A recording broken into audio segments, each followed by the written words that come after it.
lovely humans, welcome back to my channel. Today's video is going to be how to maintain your budget. So recently we did a video, actually I'm wearing the same exact outfit, I'm filming on the same day, but as I was talking through everything I realized it's 2 videos worth of content. It was a lot for just one, but we talked about how to come up with your monthly budget, right? We also talked about how to make some cuts and make some adjustments. In today's video, we're gonna talk about hacks to maintaining your monthly budget. It's one thing to sit down and do all of the work that we did in the last video, right? It's another thing to stay on top of it, especially if you're doing this with someone else, especially if you're married and your spouse is either not into this or they've never done this before, maybe it's your first time doing this together. It's a lot and it's difficult and it's really hard to maintain a monthly budget. So without further ado, let's just jump right on into it. So if the purpose of this is you just want to figure out what your money's doing, great, we've done that. We've figured out the situation, we know where your money's going, and we see potential areas that we can make adjustments. However, if you are making a budget because it is difficult to make ends meet, might I recommend the following things. 1, implement menu planning. Write down every single meal you are going to have Sunday through Saturday, from breakfast, lunch, and dinner, including snacks. Now, I will link my weekly meal planner down below if you guys want to take a look at it. This is something I do regularly, every single Sunday night. I try to. But by planning out your menus, you're gonna have less of that last minute panic. Like, oh shoot, let's just go out and eat because I'm too tired, I don't want to make this anymore. You're gonna be more organized when you go grocery shopping because you know all of the supplies and all of the ingredients that you need for your week coming ahead. The simple act of menu planning will make your grocery money so much more effective. As far as gasoline is concerned, obviously we can't cut that out. Eating out, shopping online, and shopping in store. You can do something called a no spend month. Now, there are people that will argue that a no spend month means that you just spend a lot of money the month prior to make sure you don't spend any money during the intended month. I don't think that's necessarily accurate. In fact, we are gearing up to have a no spend month ourselves. The only exceptions that we are making are for fresh produce and for our daughter's birthday. So they want, the one request was to have In-N-Out for their birthday dinner. I think we can make that work. But that's the month where you don't buy miscellaneous things on Amazon. That's the month where you say, do I really need to buy this right now? Is it really important that I buy this? Really and truly, is this a need or a want? Because again, if you're in a financial situation where money is not working for you, where you are a slave to every single dollar that you've got, then you've got to start making some changes. Tip number 3, entertain the old-fashioned way. If you can, cut out as many of your apps, as many of your streaming devices, if you can cut out eating out or fun activities or entertainment outside the home and focus on things inside the home like card night, board games, movies, watch something nostalgic that you already own. Really and truly make it an experience. Entertain yourself the old-fashioned way. Instead of maybe going out for putt-putt golf with your friends, try inviting them over for a poker night instead, where you're betting with not actual money. Unless you can get something out of them, because that might help our bottom line. And one of my mom's favorite hacks is to steal from groceries. This sounds a little bit silly, but hear me out. If you are running into situations where you are tight month after month, let's say you know you've got the holidays coming up and you need to be doing some gift purchasing. Let's say it's your husband's birthday next month, so you want to make sure you have something, you can do something special with that. You've really been eyeballing this new shirt for work. This is a great hack that my mom taught me, where as she is meal planning, she will set aside the same amount of money every single month for groceries. And anything she spends less than that, she gets to put towards fun things like gifts, new outfit, which my mom is so smart and so frugal. She's so good at this. So if you can, steal from your grocery budget when possible to cover the extra expenses like maybe eating out, doing online shopping, or doing in-store shopping. The envelope system is a killer system for something like this, and that is when you pull everything out in cash, put it in envelopes for dedicated categories, and then only spend money out of those envelopes. However, I think it's highly impractical in this day and age. Most people just so easily use their debit cards and credit cards. So the envelope system may not work. You might maybe only try it for your groceries, and then physically whatever cash is left over afterwards, you can then pocket for something else. You can then put towards something else. But I've tried the envelope system before and I found it to be really difficult. If I was sending my husband to pick something up on his way home from work, it just got too complicated for us personally. But perhaps maybe before you go grocery shopping, if you pull out the funds and then whatever you have left over afterwards, you put in a separate envelope. Now, I reached out to you guys on Instagram to see if you had any budgeting questions, and you guys came in with some really good ones. So I figured why not address a few of them in this video. First question is, how how do you budget for gas or things that are constantly changing in price? By using the method that we talked about in the last video, where you add up the total for the last 3 months and divide it by 3, thereby getting your general average, right? Then it helps you to allocate finances a little bit better. If you come in under 1 month, that's fantastic. If you go over 1 month, that's okay, because we've allocated a general average. How do you keep up / maintain the habit of keeping a monthly budget? I would put it on your calendar. I would physically get out your calendar on your phone and schedule the time when you're gonna sit down to do this. Ideally, if you can do it with your spouse, if you're married, especially if you have a family, especially if you have kids. Those little suckers use a lot of money. We love them and we don't mind spending money on them, but we have to make sure, especially when your income isn't changing right now, you've got to make sure every single dollar is working for you. So schedule those times into your calendar right now. In fact, pull out your phone. If you're on your phone, jump on over there, or write a note to do it later. But make sure you're scheduling time with your spouse to go over these numbers, okay? Do you account for the what ifs, like price hikes, unexpected expenses, etc., or eating out? I like to try to have a small amount of money tucked aside at all times, a couple grand if possible. But heck, even if it's only a couple $100s, that is better than having something on credit cards. So let's say something comes up out of nowhere and you're like, oh my gosh, we just blew a tire on my car the other day and tires are so expensive. I'm like, well, I'm certainly as heck not wanting to put that on a credit card. Let's make sure we're using our set aside cash for that specifically. If you're also concerned about setting up some cash for something like this, might I suggest, if you don't use any of this miscellaneous spending, that you move that over into savings every single month. Because then if you have $250 going to savings and an additional $100 if no miscellaneous expenses pop up, you are only padding yourself further for any issues that might arise. Now, your other questions like price hikes, that's why it's good to take averages. Usually it's not a spike out of nowhere for things. You can kind of see it and or anticipate it. If something you typically purchase all of a sudden comes a lot more expensive out of nowhere, that's pretty unusual. Usually we see price hikes gradually over time. So you likely don't need to budget for a random price hike, but you might see your budget change and shift as the lovely inflation keeps affecting us. And then your last question was stuff like eating out. If this is where you're at, you stop doing this. You stop eating out. You have to. You don't have the money to keep doing this. Or if you choose to keep eating out, something else has got to give. If you are in a place where your money is not working for you and you feel like you're a slave to it and you are literally going paycheck to paycheck, then you've got to figure out how to trim down on this. And that is why this option right here is so extremely helpful. If you can get meal planning done, if you can sit down and figure out your meals just for the next week and you go grocery shopping once. Wait, that's another tip. Grocery shop infrequently. You should not be going multiple times a week to the grocery store. Absolutely not. Because what that means is you're not meal planning effectively, or you're not writing out your grocery list effectively, because you're forgetting things. So if you are in fact doing this part correctly, you should not be going to the grocery store very often, okay? Oh, okay, so this is specific to a no spend month. With a no spend month, how do you stock up on hygiene things, on household things, for example, personal hygiene? Well, we are the type that we usually have a stock of the things that we typically have in our home, like I probably have another 3 tubes of toothpaste for the kids. If it's feminine products, I usually have a surplus of those at home as well. For us, I think the only thing that we're gonna have to be cognizant of is vitamins, because those aren't something that I can like look in the bottle and calculate out all of the vitamins that we have left to get through a no spend month. But that's why ours is going to be a little bit more relaxed and a little less aggressive, because we can't anticipate every single thing. But we are going to do our best to do no spend when it comes to shopping, eating out, and going to the grocery store if at all possible, outside of fresh produce should we need it. How do you get your spouse to keep to the agreed upon budget? This is a fantastic question. Accountability. Accountability is really, really important. That means both of you should probably have access to this account. Both of you should be able to log in. If that means that you need to gently call out your spouse and be like, hey, what's this $500 charge for?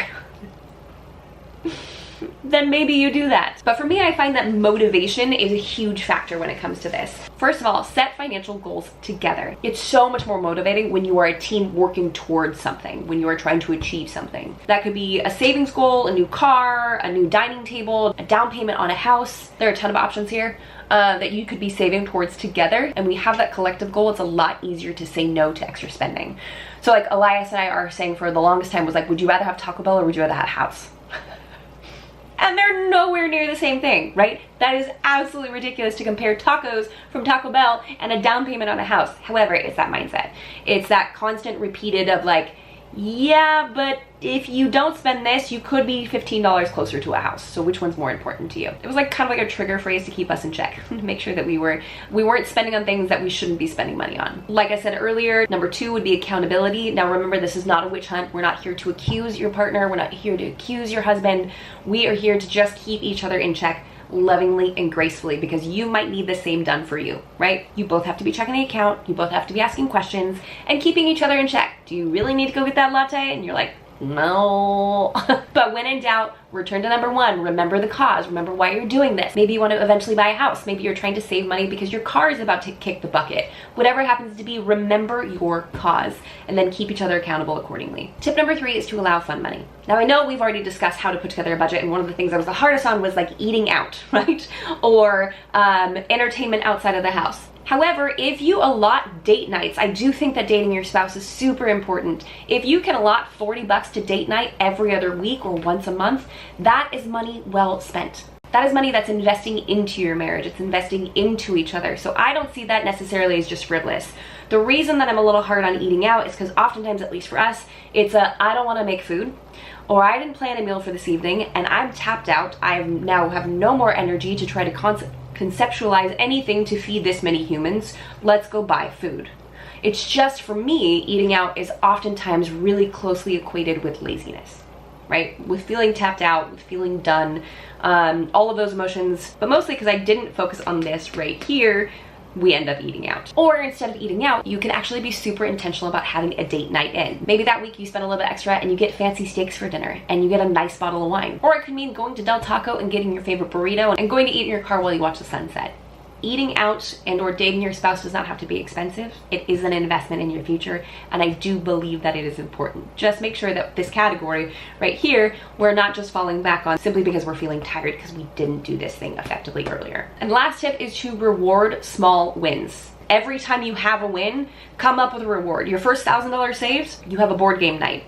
That's what you get to do. You set aside the entire evening, you turn off your phones, you blast silly music, and you play board games. If you paid off your car, picnic under the stars. If you kept your budget perfectly intact for an entire month with no overages, maybe reward yourself with making some cookies at home or a cheap bottle of champagne. Remember that you have a shared goal. Keep each other accountable. Use a trigger phrase or word if need be, Taco Bell or a house. Be sure to still date each other, create intentional time, because usually if you're budgeting and you're here, you're stressed, right? And who's the person you usually take it out on?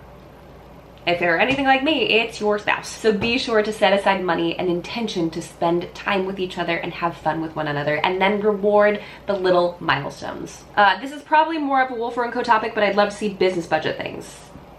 Yeah, that's probably more of a Wolfer & Co topic, but I'm not quite sure how I can make a video on that. If you have more thoughts on that, let me know in the comments below. How to cut down on basic things like food, gas, utilities. There's actually probably a couple other ways that you could more effectively cut than stuff like utilities and gas. Now, if you really need to cut gas, you could say no to going out with friends. You could try carpooling to work. There are ways that you can get creative. You can go down to one vehicle instead of having two. It makes a little bit of a logistical and an admin nightmare. Yes, we had at one point our family had one car, and I was working multiple jobs. My brother was in high school. My dad was working. My mom was basically like a chauffeur without the hat. So it is possible. It is a way to cut back on expenses if need be, but cutting back on gas is very difficult to do. Cutting back on utilities, unless you don't run your air conditioner or your heat, which I wouldn't recommend, right? Unless you do get there, obviously you just don't use them. But there are other places, such as cutting down on your apps, cutting down on your streaming services, maybe get rid of all of them and just watch YouTube. I hear there's a girl named Jamie Wolfer who makes videos that are kind of fun to watch, so she doesn't charge you either. So free night of free, baby. Eating out, online and in-store shopping. Can you be more creative with your groceries? Anytime you do something that is grain-based when it comes to food, it's going to be less expensive. So if you can do beans and rice and a protein, great. If you can do pasta and sauce and a protein, great. But the bulk of the meal is going to be a little bit more carb focused, a little bit more starch focused, a little bit more grain focused, and that is going to overall, almost entirely across the board, make your grocery budget less expensive. Now, if you guys would like to see how I put together our grocery list and how I meal plan to make the most of every single dollar, I would be happy to do that. I have done a meal plan with me video, but I think we're due for an updated one anyways. So I can show you how I put together my meals and why I do them that way, and how I make sure my family of 6 is full while still balling on a budget. I don't even know where to start. Just general budgeting tips. We are drowning and it's overwhelming, stressful. It is more stressful if you don't know what's going on with your money than if you do. Because if you don't know that you're going over budget every single month, if you're not really paying attention to that, it just feels like you're going paycheck to paycheck, but you can't figure out what's actually happening, it's because you're not looking. It's because you haven't taken the time to do the budgeting that we discussed in that video. That is what you need to do first. You have to know where your dollars are going and you have to know how they're working for you. Now let's go to the YouTube comments real quick. I would love more videos about planning, organizing life tasks, and budgeting. I recently got married and didn't expect simple life maintenance things to suddenly feel like a burden sometimes because all the change and transition we've been going through. I completely get it. We're definitely gonna be doing some more organizational videos, like more like life management, especially because I know so many of you are coming over from my main channel. You just got married and you're like, what just happened? Like, I thought I just gained a spouse, but now all of a sudden it feels like the work around the house has tripled, but we both have jobs and everything's really chaotic. I do truly firmly believe that you can get more hours in your day by being organized and being effective with just a few tools. I am by nature a procrastinator, okay? I am not good at this, but I have found a way to crack the code in such a way that works for us, so I'd be happy to keep walking you through it. Yes to a budget video. I always feel like your content is realistic and obtainable, i.e. simple chore chart, clean alternatives, and appreciate you putting intimidating or overwhelming topics on lower shelves for your viewers to use. That was a very sweet thing to say. Oh, here's a great question. I really enjoyed this content. Although I know how to make a budget, I have found it very difficult to enforce one since getting married 2.5 years ago. My main question / challenge is, after agreeing to a budget with your spouse, how do you ensure both of you follow it? As a single person, I was great at this, but as a couple, it seems hard to ensure we're both sticking to it. And now we're expecting our first baby, it's like expenses are only increasing. Go back to some of the hacks that I told you earlier. Make sure that you guys are working towards the same goal. Call each other out. Speak it out loud. Use accountability. Set an alarm on your phone to go through the account together or separate. Ask each other questions, what this charge is for, like, is that important? Do we need to be spending money on that? You have to be able to communicate with your partner in this way. Like, literally, they are your partner in this. So if you find that they kind of keep slipping up or they kind of keep tripping, maybe, or they keep overspending in certain areas, maybe that's when you go, hey, it seems like this goal isn't very motivating for you because you keep spending in these outside areas. Do you want to talk through that? Because I thought we both agreed that we wanted to do this, and it's starting to feel a little bit difficult. I also think that if there is someone to infuse joy into it, it becomes a lot easier. If there's someone that says, I'm gonna set up a date night for us this week, it's gonna be crazy good, I don't care if you Google it, I don't care if you invent it, but if you can come up with a date, hey, because we didn't eat out at all this last month, I am gonna make us something special for dinner. And it's gonna be fun, and we're gonna cook together, and we're gonna play our favorite music, and we're gonna throw on a movie, and I'm gonna be intentional with this time. If you can infuse joy into it, it's a lot easier to follow something that feels happy than it is to follow something that feels stressful. So that's what we have for today's video, guys. Thank you so much for watching. Hopefully between how to budget video and then hacks to keeping your budget, it will help you guys get right back on track. I know it's a lot. I have literally gone paycheck to paycheck for years, and I am telling you, when you start paying attention to your money, I promise you, when you start paying attention to your money and you make some strategic cuts, your money will start working for you again, and you will feel so much less shackled by the unknown, because it is no longer unknown, because you know what you're doing. So if you haven't done so already, go watch the budget video, print up your last 3 months, get through it, write down your fixed expenses, your variable expenses, make sure you know what your money is doing. If you need to do it with your spouse, do that. If you need to do it by yourself and then come together, do that. But you have to know where your money is going first, and then take heart. This is totally achievable. It's totally possible. When I tell you, I have been down to nothing in my bank account. I totally get this. If you pay attention to where your money's going, you'll start to be able to control its flow a lot better. If you haven't done so already, jump on down there, hit that like button, and subscribe to this channel for maybe even more budgeting content as we figure out how to get our lives on track together, collectively. Because I'm also a mess, in case you were wondering. And until next time, bye guys!